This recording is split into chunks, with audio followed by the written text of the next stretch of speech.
And here we go for the last coil. With this last nichrome coil, and that was my to the ground. All we have to do is place it here, and it should be complete. Yes, mode smelter completed. As you should know, each coil on the multi smelter changes the amount of items it can cook. With copper nickel, it's just 6 items. With Cantal, it's 12. But now with the nichrome coil, I can cook about 18 items each time.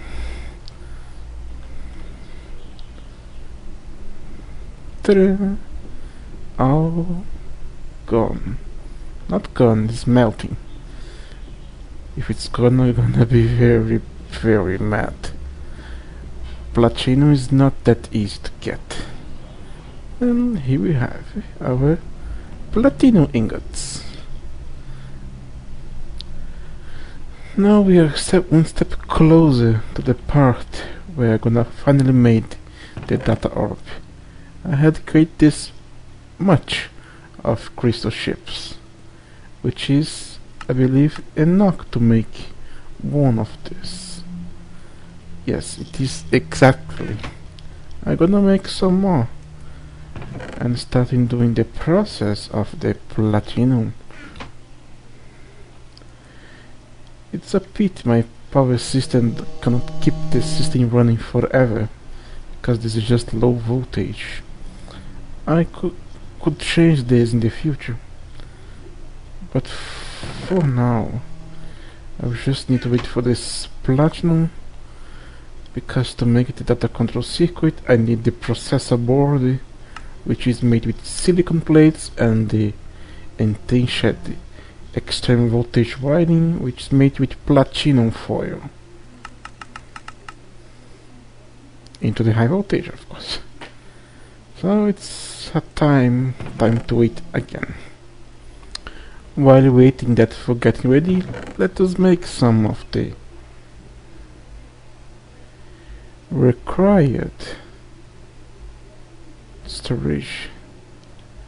I need 6 of this, so let's make 6 of it into the medium voltage assembly.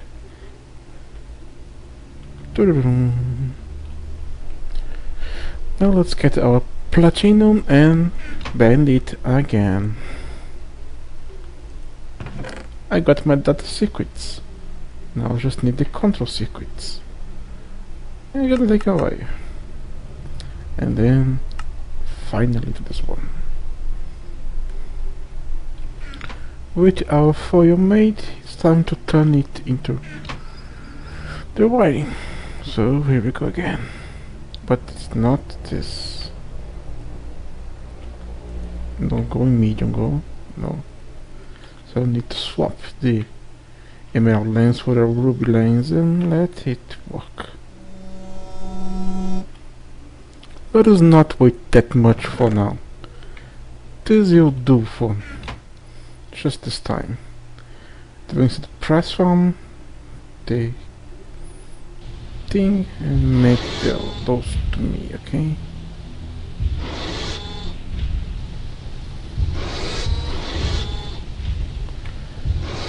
Now to the assemble. I believe it's require high voltage, so let's place 2 here and those and go. Nice. What's left to make this? Oh, just grab the engraved chips. 18 of them. 18? Oh, I have enough. Good. Let us finally make this. Tom tom tom tom.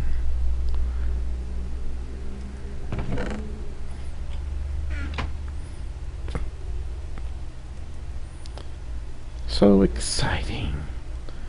Finally I have this. It was so easier to make this before. Now it's such a pain in the ass. So late on the construction chain. Now what can be done with this is a lot of things actually. I need it for at least two parts. One is on the basic scanner to be scanned some of the products so I can replicate it. That's probably one of the main uses of it into the replication. The other one is to build something, not those. Here we have the super buffers. They can buffer up to 256 stacks of items. That is a lot. It's almost 10 double chests. So you now understand where my items will go. I had some ultra low buffers for that I made on Kirara 1. Now that I am able to construct this, I can use this.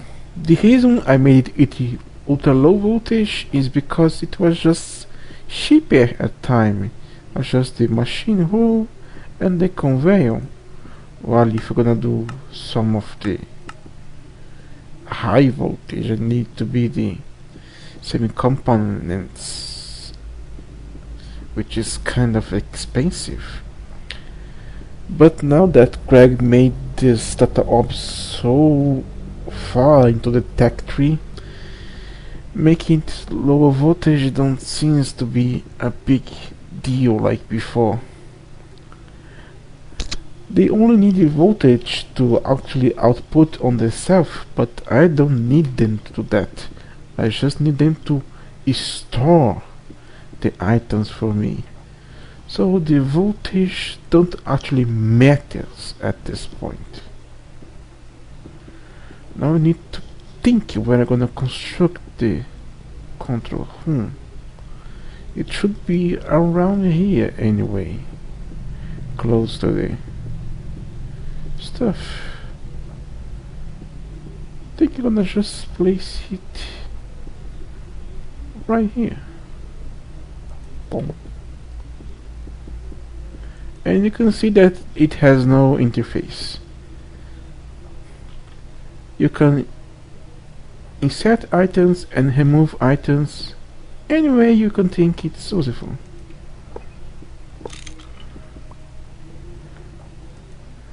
Like a hopper. If I place a hop here and toss the cobblestone is finishing. No!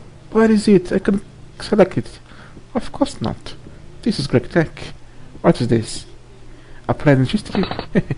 Kind of. One of the reasons that for me to use this instead of the applied energetic disk drives is because when your system powers down, you can't remove an item. So in the case that I run out of energy and cannot access the system, I would be lost, but that don't happen with Crack Tech. I can extract the item from the subwoofer with any way, including a hopper. If I place a hopper below it, I'm gonna get all my cobblestone back. This is basically it. I'm gonna use the buffers as data storage for all those items, and I'm gonna do a little blasphemy to create some applied energetic interface and storage buses to actually interact with all of this. This is basically what's gonna be of my data storage room, and those two super buffers will be enough to keep most of the items I have here and there. And with this I can finally make pipelines to inject these items into one single place instead of multiple places. at long last. But now it's the design part, which takes the longest time to do. But while we think about how we're gonna do this, let's use the second and first use of the data storage to be scanned. You probably see that I like to have filters and stuff with me, but that requires zinc, and zinc is not that easy to get, at least not without some ores or other stuff.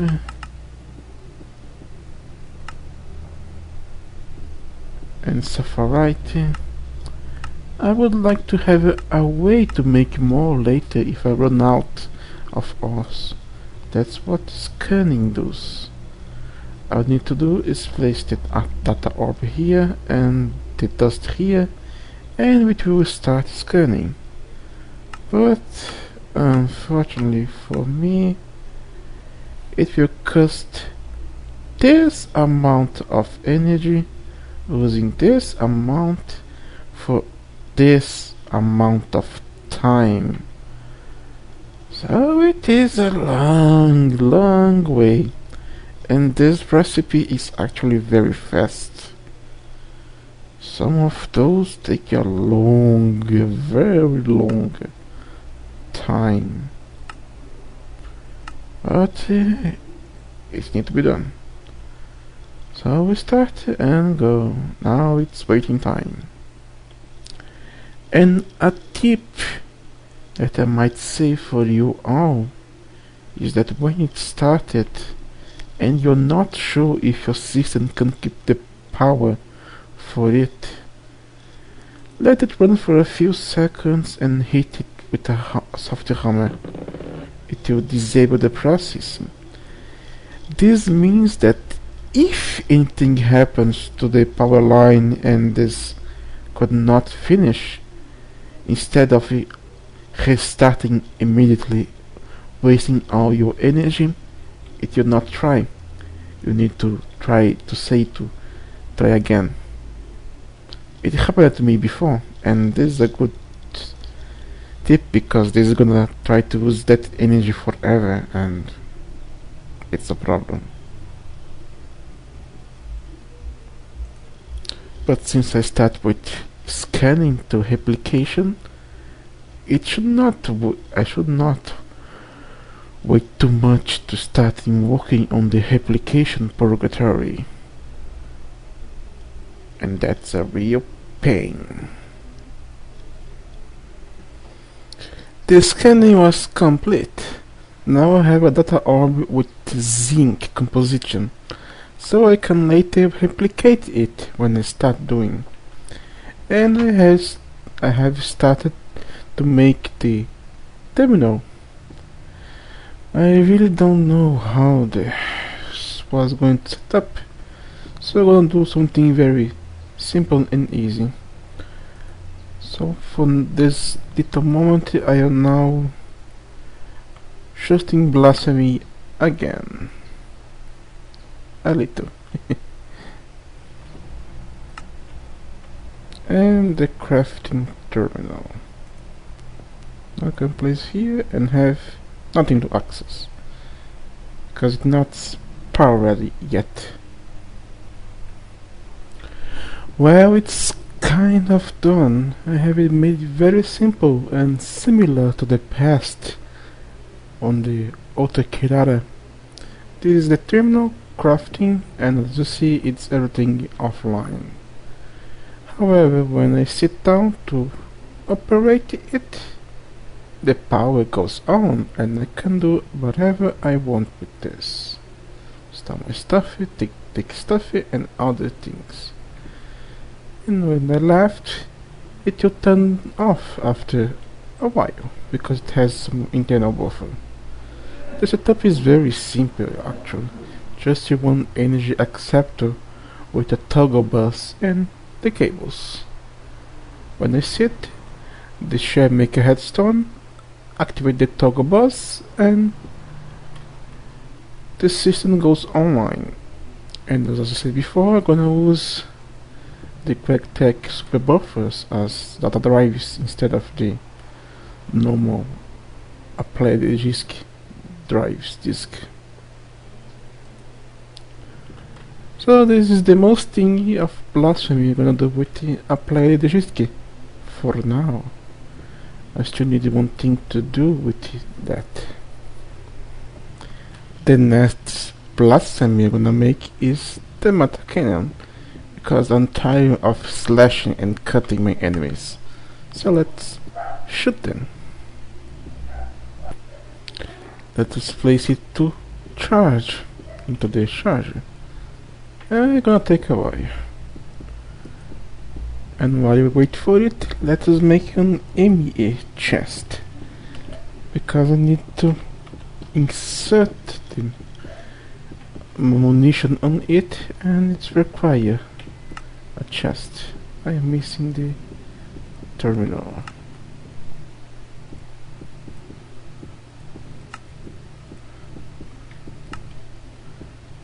And here we go, MEA chest. The last blasphemy. Just wait. Let's check our gun. It is fully charged. Now we have to store the bullets, and as bullets we're gonna use gold nuggets.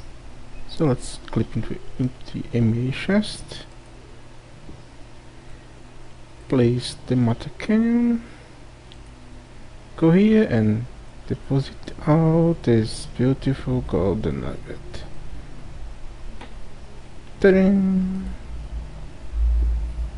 Nice.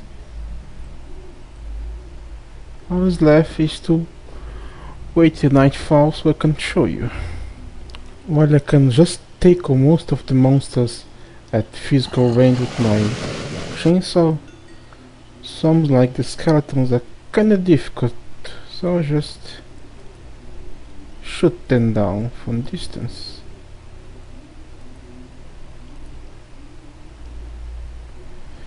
So it's good to have both of them.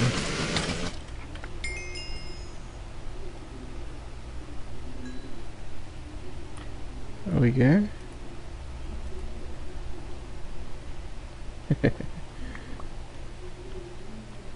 But be careful, it destroy blocks, so don't use it at your home or you're gonna lose something. And you don't want that.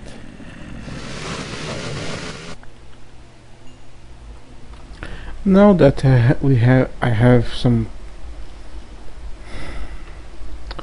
place where all my components scatter, it's time to do little improvements. First thing to do is increase my energy battery. Just this MEFE isn't enough to keep the consumption of every machine for a long period, and that is bad. That's why I'm gonna grab it and upgrade it for the next step, which is MESFU.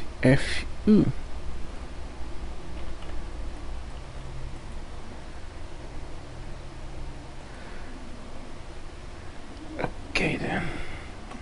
Oh, that won't be one problem. They need power.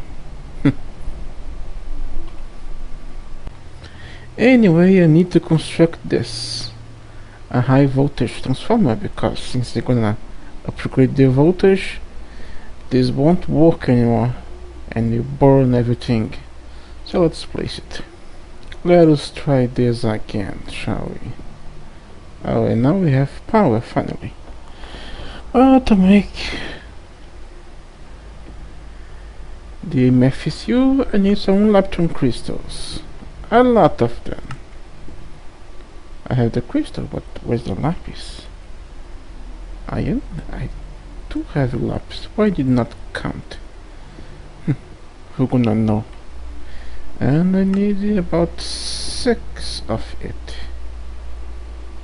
Anyways, machine keys. What's this?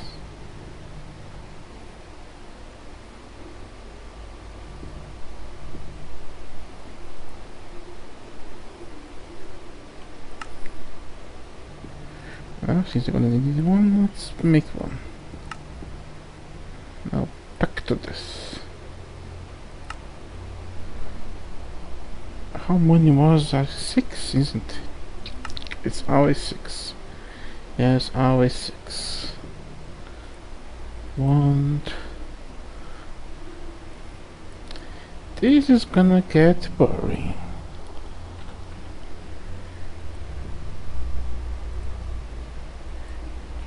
2 and 3 and 4 and 5 and 6. Now let's place all this around. Place the NFE on the middle. The advanced machine casing on the bottle and the circuit. No?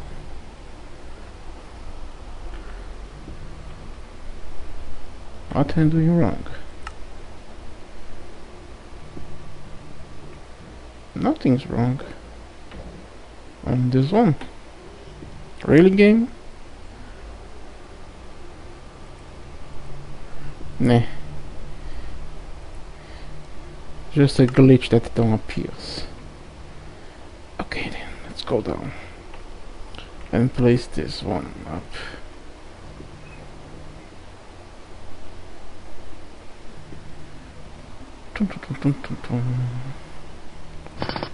Let's disconnect this to avoid any trouble. Place this one, range the right way, right way.